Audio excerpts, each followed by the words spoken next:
Ada banyak sekali keuntungan yang bisa didapatkan jika kamu berperilaku berpura-pura miskin. Karena berpura-pura miskin berarti kamu hidup di bawah kemampuan kamu. Dan kamu menghabiskan uang lebih sedikit daripada yang biasa kamu lakukan atau yang seharusnya kamu lakukan. Dan itu berarti kamu akan memiliki lebih banyak uang untuk kamu simpan, untuk kamu tabung maupun untuk kamu investasikan setiap bulannya. Maka dari itu mari kita hidup berpura-pura miskin.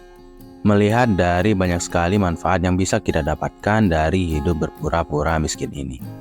Maka dari itu di sini saya akan membahas tentang 7 cara berpura-pura miskin untuk membangun kekayaan. Karena memang berpura-pura miskin tidak sesederhana kelihatannya, tapi dibutuhkan hal-hal atau pendekatan-pendekatan yang relevan terkait bagaimana kita menggunakan uang setiap harinya. Jadi tanpa berlama-lama kita langsung saja ke 7 cara berpura-pura miskin untuk membangun kekayaan yang pertama, yaitu hidup di bawah kemampuan. Tentu saja untuk bisa menjadi orang yang berpura-pura miskin kita harus hidup di bawah kemampuan. Jadi bagaimana cara untuk hidup di bawah kemampuan? Hitunglah pengeluaran kamu setiap bulannya yang biasanya kamu lakukan terhadap uang yang kamu miliki. Jika kamu adalah orang yang memiliki gaji standar atau UMR lah misalnya, hiduplah lebih sederhana lagi dari kehidupan yang biasanya kamu miliki.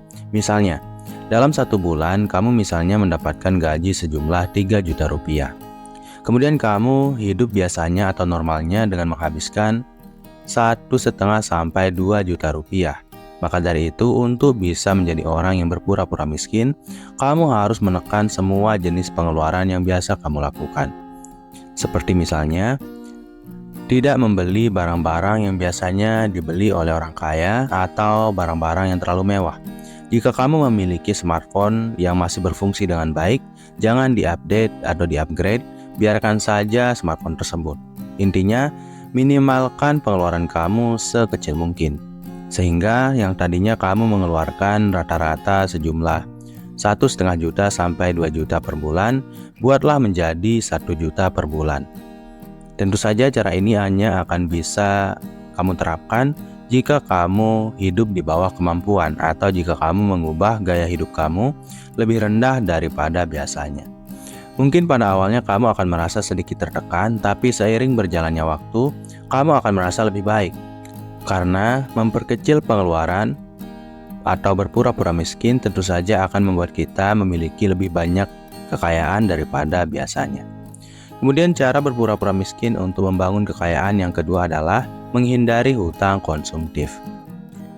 Kita yang hidup di kelas ekonomi menengah ke bawah biasanya sulit sekali untuk menghindari yang namanya hutang konsumtif. Karena biasanya kita itu berhutang untuk memenuhi kebutuhan pokok, bahkan untuk memenuhi keinginan-keinginan yang bersifat impulsif. Misalnya saat kamu melihat smartphone terbaru, kemarin kamu memiliki smartphone versi yang terlalu lama gitu, dan kemudian kamu melihat ada versi terbaru dan kamu ingin membelinya secara impulsif. Yang padahal uang yang kamu miliki tidak cukup untuk membeli barang tersebut, tapi kamu memaksakannya dengan meminjam uang, yang mana mengartikan kamu memiliki hutang konsumtif. Dan inilah yang disebut hutang konsumtif. Dan jika kamu ingin menjadi orang yang berpura-pura miskin, kamu seharusnya tidak membeli sesuatu yang tidak kamu butuhkan. Kamu hanya perlu fokus untuk menggunakan uang kamu pada kebutuhan-kebutuhan dasar, bukan pada pemenuhan ego, gengsi, dan keinginan-keinginan yang tidak jelas.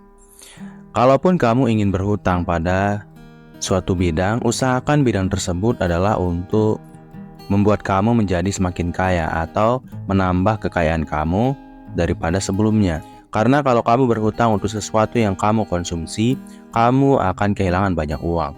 Tapi kalau kamu berhutang untuk sesuatu yang kamu produksi, seperti modal usaha misalnya, kamu akan memiliki peluang untuk mendapatkan lebih banyak uang daripada sebelumnya. Maka dari itu berusahalah untuk menghindari hutang konsumtif ini.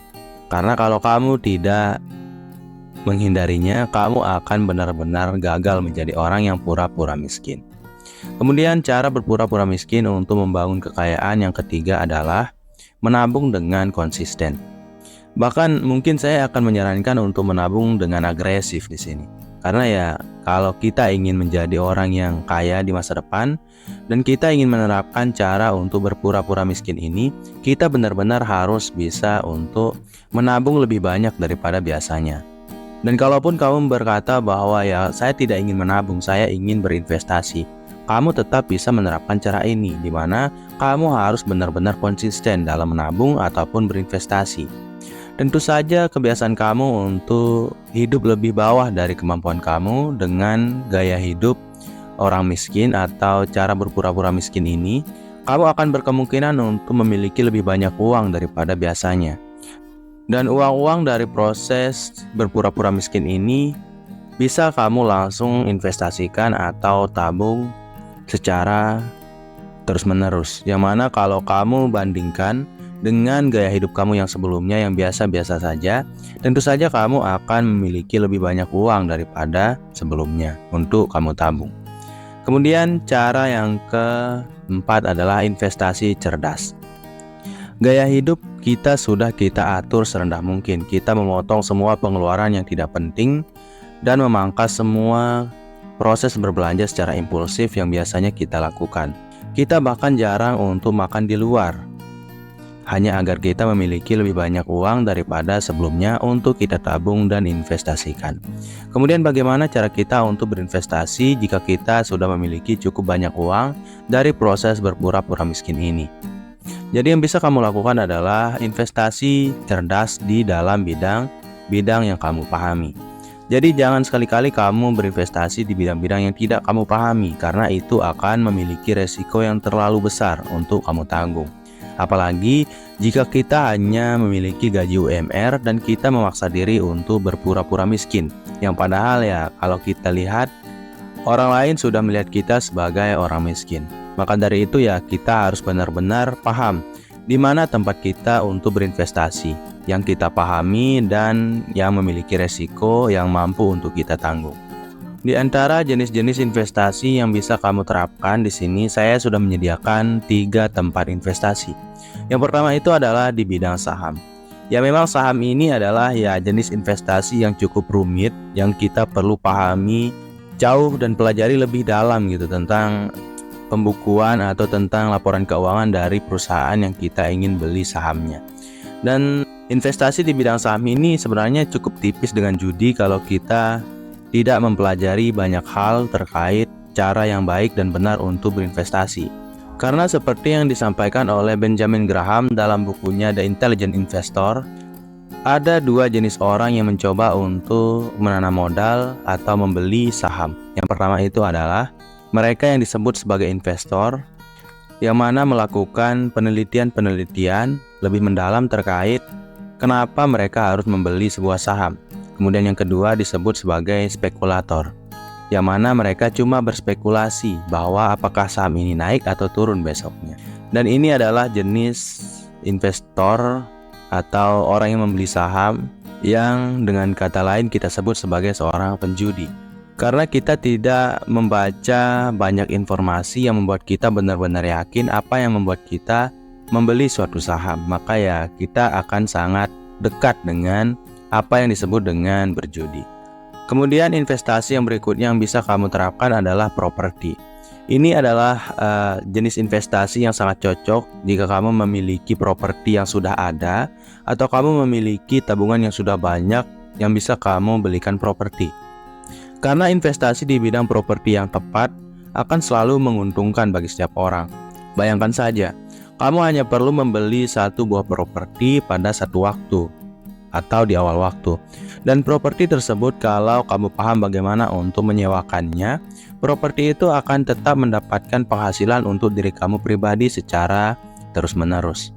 Dengan kata lain, kamu tidak perlu merawatnya, bahkan kamu hanya perlu menyewakannya dan mendapat uang, walaupun kamu sedang tertidur sekalipun.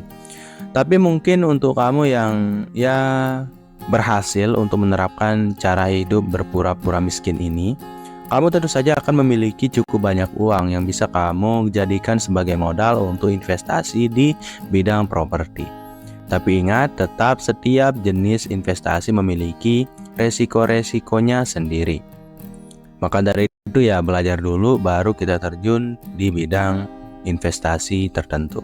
Dan investasi yang ketiga yaitu adalah di dunia bisnis.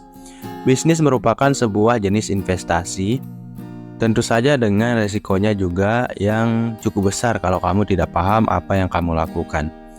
Namun menurut saya pribadi, bidang investasi di bidang bisnis ini adalah jenis investasi terbaik yang bisa kamu terapkan bagi kamu yang tidak memiliki banyak uang atau tidak memiliki cukup banyak modal dari proses berpura-pura miskin yang kamu lakukan.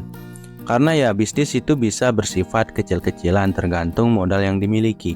Apalagi jika kamu adalah orang yang mampu untuk hidup berpura-pura miskin, kamu tentu saja akan memiliki lebih banyak modal daripada biasanya. Kamu akan menabung lebih banyak yang bisa kamu investasikan ke modal untuk membuat sebuah bisnis sederhana atau bisnis kecil-kecilan.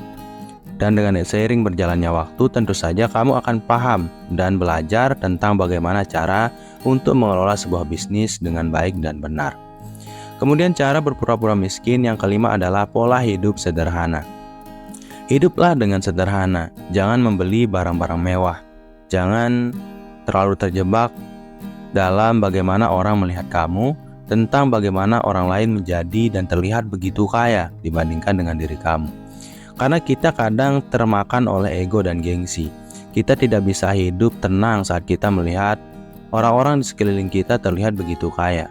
Padahal menjadi orang yang berpura-pura miskin adalah orang yang hidup dalam dirinya sendiri, bukan hidup dalam pandangan orang lain. Karena kalau kita hidup dalam pandangan orang lain, kita akan membuat sebuah keputusan yang ceroboh yang mana kita ingin orang lain menilai kita lebih hebat daripada mereka menilai orang selain kita.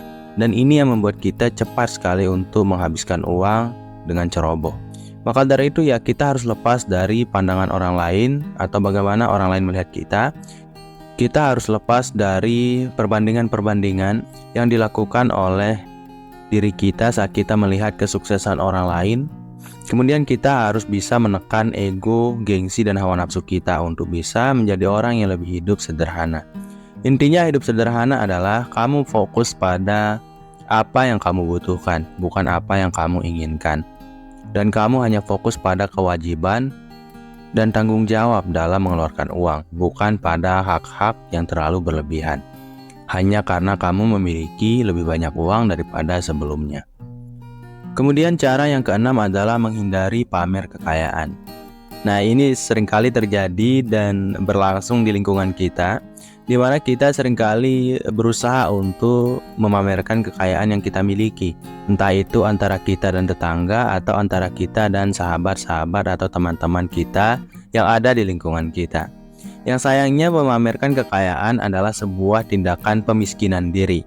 Seperti yang dikatakan oleh Morgan Housel dalam bukunya The Psychology of Money, beliau mengatakan bahwa kekayaan bukanlah sesuatu yang dilihat orang atau yang kamu perlihatkan, melainkan kekayaan adalah sesuatu yang tidak terlihat. Itu karena kalau kamu membeli sebuah motor mewah, kamu berarti sudah mengeluarkan uang dari kekayaan kamu seharga motor mewah tersebut, yang mana berarti itu bukanlah kekayaan kamu, tapi itu adalah jumlah uang yang kamu hilangkan dari kekayaan kamu, yang bisa dilihat oleh orang lain tentu saja, tapi itu berarti kamu mengambil kekayaan kamu atau memiskinkan diri kamu dari jumlah kekayaan yang sebenarnya lebih banyak sebelumnya. Tapi karena dibelikan sebagai sebuah sepeda motor, jadi ya kekayaan itu tentu saja akan berkurang nilainya. Dan inilah yang harus kamu hindari. Maka hiduplah dengan fokus pada diri sendiri, bukan untuk memamerkan kekayaan. Karena setiap barang yang kamu beli, apapun jenisnya, kecuali barang investasi, itu akan membuat kamu menjadi miskin dan semakin miskin seiring berjalannya waktu. Dan ingat, kekayaan adalah sesuatu yang kamu tidak lihat, bukan sesuatu yang kamu pamerkan. Karena pemameran kekayaan berarti menunjukkan kepada orang kamu sudah memiskinkan diri dengan jumlah uang tertentu. Kemudian cara berpura-pura miskin untuk membangun kekayaan yang terakhir atau yang ketujuh adalah membuat anggaran. Buatlah anggaran kamu. Dan saran saya ya, buatlah anggaran yang sedikit diperketat atau lebih ketat daripada biasanya. Jika biasanya kamu menghabiskan 1 juta per bulan untuk kebutuhan-kebutuhan yang tidak perlu seperti hiburan, makan di luar, nongkrong, nonton bioskop dan sebagainya, sudah saatnya kamu memangkas 1 juta itu full dan buatlah anggaran-anggaran yang berfokus pada kebutuhan pokok, kebutuhan dasar, dan kebutuhan-kebutuhan pekerjaan. Karena kita kadang terlalu fokus pada kebutuhan-kebutuhan yang kita anggap kebutuhan yang padahal keinginan, yang berfokus pada sesuatu di luar hal-hal yang kita perlukan untuk pekerjaan kita. Misalnya, anggaplah kita bekerja sebagai seorang pelayan toko. Namun karena kita bekerja terlalu sering sampai tidak ada liburnya dalam seminggu, kita selalu merasa bahwa kita perlu liburan. Kita membutuhkan liburan. Dan terus terang, kadang-kadang kita merasa bahwa kita membutuhkan liburan yang cukup mahal. Yang padahal itu hanya akan membuang-buang uang kita. Yang sebenarnya ya kita perlu liburan, tapi liburan itu juga ada kadarnya tersendiri. Kita bisa memilih yang paling murah sekalipun. Namun ya kita membohongi diri bahwa kita perlu liburan yang mewah hanya untuk bisa melampiaskan amarah kita dari bekerja dengan sangat rajin setiap harinya. Ya ini tidak akan membuat kita menjadi kaya. Ini malah hanya membuat kita menjadi lebih miskin. Dengan kata lain ya, buatlah anggaran yang cukup ketat terhadap kamu. Jangan kamu makan di luar, jangan membuang-buang uang kamu untuk liburan yang tidak jelas. Jangan terlalu sering membeli barang-barang yang tidak diperlukan. Kalau kamu pergi ke supermarket, ya belilah barang-barang yang kamu sudah tuliskan dalam daftar belanja kamu. Dan kita hindari semua pengeluaran tidak penting seperti ya juga langganan-langganan streaming online, kemudian langganan-langganan gym yang tidak digunakan dan sebagainya. Kalau kamu bertanya lebih detail terkait cara membuat anggaran, kita sudah membahasnya hampir di semua video tentang membuat anggaran yang lebih baik untuk kehidupan kita ke depannya. Jadi ya mungkin itu dulu ya untuk video kali ini. Saya takutnya video ini nanti jadi kepanjangan. Semoga video ini bisa bermanfaat bagi kamu dan kita semua. Sekian, wassalam.